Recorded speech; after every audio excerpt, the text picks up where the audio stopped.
problem in our home was momentum. We had an enormous amount of momentum, thinking that that was the most productive way to do things. It's, I need to move quickly, and I need to get my kids fixed and get them into treatment and get them with the next doctor and the next counselor. And all of it was counterfeit, because all that momentum did was reinforce the fact that we were all disconnected. I think the most profound change and interchange was between myself and my oldest son. And because it was not a volatile relationship, it was quiet and yet very strong and powerful. Addiction still prevailed, but it wasn't the chaotic thing that kept me moving at such a pace. I was able in that relationship to let my son know that I cared more about him,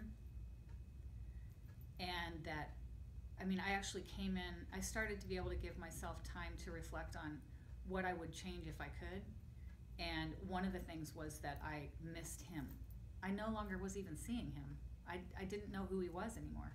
And so I started to go in with things and letting him know that I cared about him, that I loved him very much, and that I was apologizing for the way I had tried to do everything on my agenda.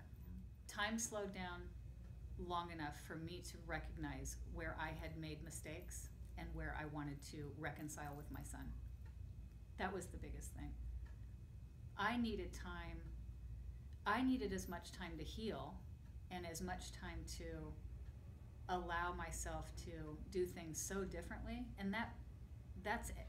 I had to give myself a lot of time to do that, because I had been doing it differently for so long that I had to retrain myself.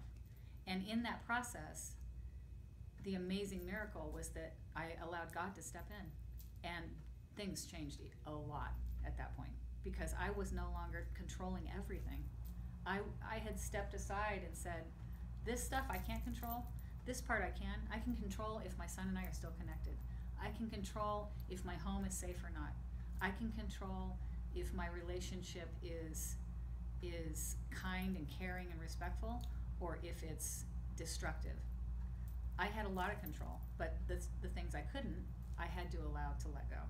That's the stuff where I stepped aside and just allowed God to come in and start to perform a miracle.